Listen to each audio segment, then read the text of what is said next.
Assalamualaikum, sahabatku. Inilah karomah Syekh Muhammad Khalil Bangkalan Madura. Kisah Mbah Khalil Bangkalan berguru dalam mimpi langsung hafal 3 kitab. Karomah Wali. Ada satu kisah karomah yang pernah dialami Mbah Khalil, yakni berguru dalam mimpi. Anehnya, meskipun belajar agama tidak langsung, Mbah Khalil hafal 3 kitab Nahwu dan Shorof. Simak kisah karomah wali ini. Syekhona Khalil Bangkalan, gurunya para kiai di Indonesia, terutama Jawa. Syekhona Khalil Bangkalan, gurunya para kiai di Indonesia, terutama Jawa. Bangkalan Indonesia punya banyak ulama harismatik yang berpengaruh besar di daerahnya. Salah satunya adalah Syekhona Muhammad Khalil bin Abdul Latif atau Mbah Khalil Bangkalan. Mbah Khalil bukan hanya berperan besar dalam perkembangan Islam di Bangkalan, Jawa Timur, melalui murid-muridnya dari berbagai daerah, Mbah Khalil secara tidak langsung punya andil dalam dakwah Islam di Nusantara. Mbah Khalil dikenal sebagai Mahaguru para Kiai Nusantara.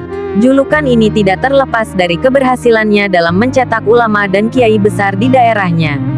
Salah satu murid Mbah Khalil yang masyhur adalah pendiri Nahdlatul Ulama NU, Hadratus Syekh Kiai Haji Hasyim Asy'ari.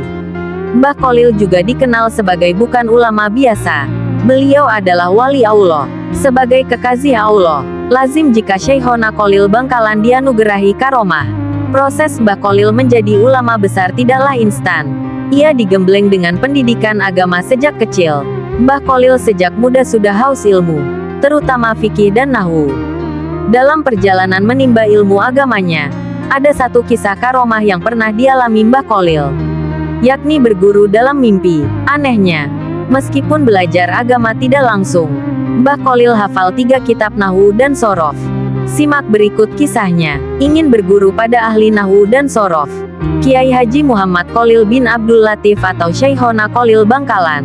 Kiai Haji Muhammad Khalil bin Abdul Latif atau Syekhona Khalil Bangkalan. Ketika menginjak belasan tahun, Mbah Khalil ingin menimba ilmu agama ke Ponpes Winongan yang saat itu diasuh oleh Kiai Haji Abu Darin. Pengasuh Ponpes Winongan ini terkenal alim terutama dalam ilmu Nahwu dan Shorof. Kemasyhuran Kiai Haji Abu Darin bukan hanya di wilayah Pasuruan, tapi hingga daerah Madura. Tak heran jika banyak santri termasuk Mbah Khalil muda yang ingin berguru kepada Kiai Haji Abu Darin. Singkat cerita, Mbah Khalil berangkat mondok ke pesantren Winongan. Setibanya di sana, Mbah Khalil tak bertemu dengan Kiai Haji Abu Darin, sebab kiai tersebut sudah meninggal dunia.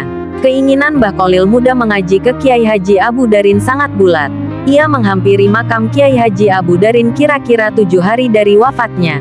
"Kenapa Kiai wafat? Saya belum ngaji dan saya mau mengaji pada Kiai," gumamnya di dekat makam Kiai Haji Abu Darin. Dikutip dari situs syechona.net, kisah Mbah Khalil Bangkalan menertawai kiainya saat sholat. Ternyata karena ini, didatangi Kiai Haji Abu Darin dalam mimpi. Makam Syekhona Khalil Bangkalan selalu ramai peziarah. Setelah itu, Mbah Khalil berdiam diri di makam Kiai Haji Abu Darin. Ia tidak berhenti untuk membaca Al-Quran siang dan malam sampai 41 hari. Kemudian Mbah Khalil tertidur dan bermimpi didatangi Kiai Haji Abu Darin. Ketika bangun, Mbah Khalil langsung menjadi alim.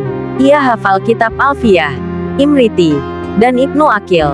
Masya Allah, itulah salah satu karomah Mbah Khalil Bangkalan.